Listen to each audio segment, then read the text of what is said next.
So guys, चलिए इस video में हम लोग डिस्कस करने वाले हैं कलर्स, टाइपोग्राफी और एलिमेंट्स के बारे में, जिसके बारे में मैंने पिछले वीडियो में बताया था। जैसे कि आप देख पा रहे हैं कि एलिमेंट्स की वजह से यहाँ पे जो हमारे जो पॉलिसी पेजेस जो मैंने फिक्स किया हुआ था, जैसे मैं आपको कस्टमाइजेशन पे ले जाकर दिखा देता हूँ। यहाँ पे हमने फूटर मेनू को फिक्स किया हुआ था। जैसे ही आप पुराने वीडियोस में देखा होगा, हमने विजिट्स में गया था। विजिट्स में जाने के बाद जो फूटर बार है, फूटर बार में हमने नेविगेशन मेनू में फॉर एग्जांपल यहाँ पे फूटर मेनू को सेलेक्ट कर लिया है। बट फूटर मेनू को जब मैंने सेलेक्ट किया तो यहाँ पर मेरे को फूटर मेनूज दिखने चाहिए जो मैंने मेनू बना के रखा है, जैसे home, about us, contact us, disclaimer, privacy policy, terms and condition. तो ये यहाँ पे मेरे को शो नहीं हो रहा है। क्यों? इस वजह से इसको मैं एक बार पब्लिश कर लेता हूँ। ये जो एलिमेंट के थ्रू जो यहाँ पे परमानेंट फिक्स हो चुका है। तो वैसे हमको एलिमेंट्स की उतनी ज़्यादा रिक्वायरमेंट होती नहीं है, इसलिए मैं फिर भी मैं आपको बता देता हूँ। जैसे मैं इसको कट कर देता हूँ तो हमारे पास यहाँ पे देखो एक एलिमेंट्स का ऑप्शन दिख रहा है। एलिमेंट्स में जैसे क्लिक करेंगे तो यहाँ पे देखो साइड फूटर का एक ऑप्शन है। ये साइड फूटर जो इंटायर साइड में जो है परमानेंट फिक्स हो गया है।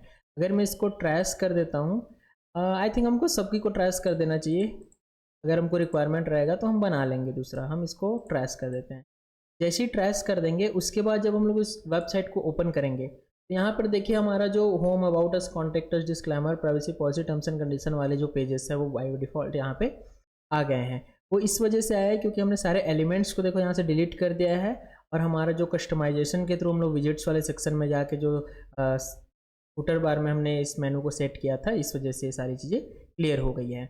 नेक्स्ट हम देखते हैं कि कैसे कलर्स वगैरह से रिगार्डिंग हम लोग चेंजेस कर सकते हैं। जैसे कलर्स में जैसे हम लोग जाते हैं ना, तो हमको ये पता होना चाहिए कि किस सेक्शन को क्या बोला जाता है। जैसे बॉडी है, ये जो कंप्लीट जो सेक्शन होता है वो हमारा बॉडी होता है। तो बॉडी के बैकग्राउंड जैसे वाइट दिख रहा है, अगर मैं चाहूँ तो इसको रेड करूँगा तो यहाँ पे देखो पूरा बॉडी का कलर रेड हो गया। बाय डिफ़ॉल्ट जो रहता है वो सही अच्छा लगता है ना। टेक्स्ट का कलर, जैसे बॉडी में जो टेक्स्ट दिया हुआ है उस टेक्स्ट का कलर को आप यहाँ से एडजस्ट कर सकते हैं। कोई लिंक लगा होगा, जैसे फॉर एग्जांपल यहाँ पे लिंक लगा हुआ है ना। उस लिंक में जैसे ही मैं लेके जा रहा हूँ, होवर करने पे ये वाला ऑप्शन जो है होवर का शो होता है। जैसे ही होवर करूँ तो ब्लैक हो जा रहा है, और क्योंकि बैकग्राउंड ब्लैक है इस वजह से वो दिख नहीं रहा है। और लिंक का कलर जो है ब्लू है। अगर मैं चाहूँ तो लिंक का कलर को और चेंज कर सकता हूँ। लाइक मैं रेड कलर कर दिया तो यहाँ पे देखो लिंक का कलर जो है अपने बॉडी वाले सेक्शन में अगर हम लोग जाएंगे तो ये एक्चुअली साइड बार है। बॉडी बॉडी की बात हो रही है तो यहाँ पे बॉडी वाला सेक्शन अगर हम लोग इसमें ओपन करेंगे तो यहाँ पे कोई लिंक लगा होगा। अपना कोई ऐसे लिंक इसमें लगा नहीं है बॉडी में, तो जैसे दिख रहा है। चलो इसको हम बाय डिफ़ॉल्ट रख देते हैं। इसमें हम लोग कुछ दूसरा चीज़ें देखते हैं। तो बॉडी में ऐसा कोई लिंक नहीं है, ये तो साइड बार है, इस वजह से यहाँ पे कोई चेंजेस नहीं हुए।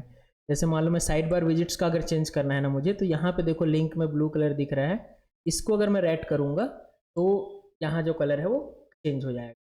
ठीक है, तो हमको ये पता होना चाहिए कि कौन सा सेक्शन को क्या बोला जाता है, उसके हिसाब से फिर हम लोग कलर को चेंजेस कर सकते हैं, है ना। जैसे अगर मेरा कोई बटन दिया हुआ है तो बटन में देखो ये कलर डला हुआ है, और बटन के कलर को मैं इस कलर का करूँगा तो ये बटन पूरा चेंज हो जाएगा, है ना। और वैसे ही प्राइमरी नेविगेशन जो मैं बताया, इसको हम लोग प्राइमरी नेविगेशन बोलते हैं।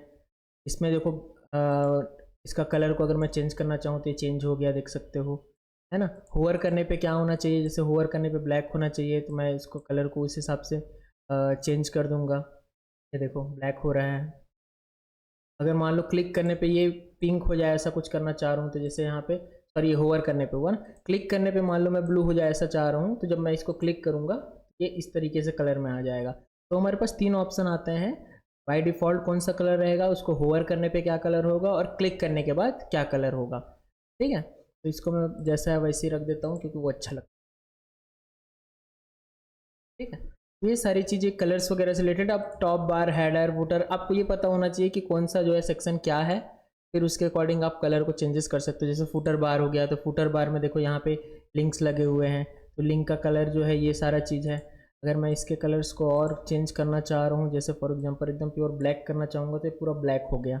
अगर मैं इसके कलर को रेड करना चाहूँ तो ये रेड हो गया। तो इसमें भी वही ऑप्शन आता है, होवर करने पे, क्लिक करने पे क्या आएगा, है ना। बाकी बाय डिफ़ॉल्ट जैसा है वो ज़्यादा अच्छा लगता है।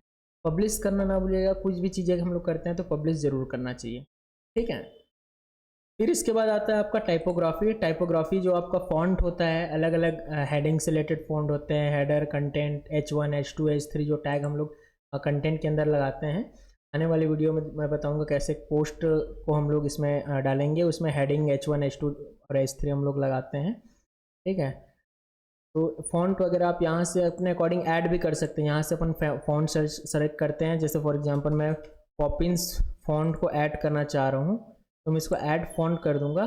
जैसे ऐड फॉन्ट करूँगा तो मैं इसको कहीं पे भी लगा सकता हूँ। जैसे मान लो मैं हेडर वाले सेक्शन पे लगाना चाह रहा हूँ, तो मैं हेडर वाले में जाऊँगा और यहाँ से कोई सा ही फॉन्ट का फैमिली मैं यहाँ से सेलेक्ट कर सकता हूँ। जैसे ये फॉन्ट है, अभी मैंने पॉपिंस को ऐड किया तो यहाँ पे पॉपिंस वाला ऑप्शन ऐड हो गया। अब मैं जैसे ही पॉपिंस पे डालूंगा तो इसका जो फॉन्ट है वो चेंज हो जाएगा, है ना। हेडर को सेलेक्ट कर लेते हैं, और अलग अलग हेडर जैसे H1 H2 है, टाइटल है, डिस्क्रिप्शन है ना। तो उसके अकॉर्डिंग हम लोग यहाँ से एलिमेंट ले लेते हैं, टारगेट एलिमेंट, और उसके अकॉर्डिंग हम लोग यहाँ से उसका जो है टाइपोग्राफी चेंज कर देते हैं, ठीक है। बहुत सारे टाइपोग्राफीज के ऑप्शन यहाँ पे मिल जाते हैं, अलग अलग जो फॉन्ट वगैरह होते हैं वो हम लोग इसमें यूज़ कर सकते हैं। और इसमें अगर हम लोग कुछ देखना चाहें तो कुछ कुछ और सेटिंग्स वगैरह है। होम पेज वगैरह में अगर जैसे जाते हैं, विजिट्स मेनू का सेटिंग तो मैंने पहले वीडियो पे बता ही दिया है ना। कलर्स वगैरह से रिलेटेड अलग अलग चीज़ें हैं। अभी मैं आपको बताता हूँ लेआउट्स में, ब्लॉग वाले सेक्शन में। इससे पहले जो है ब्लॉग वाले सेक्शन में हमको एक्सेप्ट और ये 20 का जो है वर्ड काउंट का बस ऑप्शन आता था। अभी हमारे पास कुछ कुछ और ऑप्शन ऐड हो चुके हैं। देखो इस पेज को जब हम लोग बोलते हैं आर्काइव पेज, ये जो है आर्काइव पेज और एक सिंगल पेज की बात हो रही है। तो आर्काइव पेज जो है ना, जहाँ पे हम लोग होम पेज पे जाते हैं, वो आपका आर्काइव पेज होता है। इसमें आपने फॉर एग्जांपल मुझे रीड मोर को एज अ बटन लगाना है, इस वजह से यहाँ पे टिक है। अगर मैं इसको हटा दूंगा तो रीड मोर बटन जैसे नहीं आएगा, कुछ इस तरीके से आएगा। अगर मैं इसको फिर से शो करा देता हूँ तो बटन के जैसे आएगा। पोस्ट का डेट, ऑथर का नाम, जो चीज़ें आपको यहाँ पे शो कराना है आप यहाँ पे करा सकते हैं। ये तो हो गया आपका आर्काइव पेज में। फॉर एग्जांपल अगर मैं सिंगल पेज पे जाता हूँ, जैसे मैं इसके अंदर गया, इस पोस्ट के अंदर में, तो यहाँ पे सिंगल में हम लोग पोस्ट का नेम, क्या चीज़ शो कराना है, क्या चीज़ शो नहीं कराना, वो सारी चीज़ यहाँ पे हम लोग डाल सकते हैं। फिर नीचे आता है आपका फीचर इमेज वाला ऑप्शन। फीचर इमेज में भी हमारे पास दो ऑप्शन रहेंगे, एक आर्काइव का, एक पोस्ट का, और एक पेजेस का। तो आर्काइव पेज जो आपका यहाँ पे, जैसे हम लोग डिस्प्ले फीचर इमेज करके हम लोग फीचर इमेज को दिखा रहे हैं, टाइटल के नीचे दिखा रहे हैं। अगर मैं टाइटल के ऊपर दिखाना चाहूँगा तो इसको ऊपर में सेट कर सकते हैं। बिलो करोगे तो इस तरीके से आएगा। अलाइनमेंट लेफ्ट राइट चेंज करके देख सकते हो। साइज जो है अपने अकॉर्डिंग रख सकते हो। कस्टम साइज सेलेक्ट करना चाहे तो कस्टम साइज भी यहाँ से सेलेक्ट कर सकते हो, ठीक है। अब यहाँ से ये तो हो गया आर्काइव का। अगर मैं सिंगल पे जाता हूँ, सॉरी यहाँ पे, हाँ फीचर इमेज के, अगर मैं पोस्ट वाले ऑप्शन में जाता हूँ, जैसे मैं इसको पोस्ट को ओपन किया तो यहाँ पर हमको बड़ा सा एक डिस्प्ले फीचर इमेज दिख रहा है। मैं चाहूँ तो इसको हाइड भी कर सकता हूँ अगर मुझे नहीं दिखाना है तो। अगर मैं चाहूँ तो इसको फिर से दिखाना चाह रहा हूँ तो मैं इसको डिस्प्ले भी करा सकता हूँ। मैं अभी अपने केस में यहाँ से हटा देता हूँ क्योंकि ये पूरी जगह ले लेता है और हम कंटेंट को रीड नहीं कर पाते हैं स्टार्टिंग में, तो ज़रूरत भी नहीं है। आपका फीचर इमेज जो स्टार्टिंग में लगा रहता है वही बेस्ट होता है, ठीक है। फिर और कुछ कुछ ऑप्शंस है, लाइक यहाँ पे आप इन्फिनिटी स्क्रॉल करा सकते हो। जैसे आप यहाँ पे आएंगे होम पेज पे, तो ये नीचे जितना चाहे, मान लो आपके पास बहुत सारे पोस्ट है तो आप इनफाइनाइट जो है स्क्रॉल करा सकते हो, ठीक है। पोस्ट वक्त टैग, कैटेगरी, सभी चीज़ों को यहाँ से दिखा सकते हो। सिंपल सी सेटिंग्स है, इसको जब आप कर करके देखेंगे तो आपको सारी चीज़ें समझ में आ जाएगी, ठीक है। तो चलिए देखते हैं नेक्स्ट वीडियोज़ में कि हम इसमें कंटेंट डालेंगे, कैसे डालेंगे, और आपके जो प्राइवेसी पॉलिसी पेजेस जो हमने डाले हुए हैं उसमें भी कंटेंट डालना है तो उसको हम लोग किस तरीके से कंटेंट को ऐड करेंगे। तो मिलते हैं नेक्स्ट वीडियो में। धन्यवाद, थैंक यू।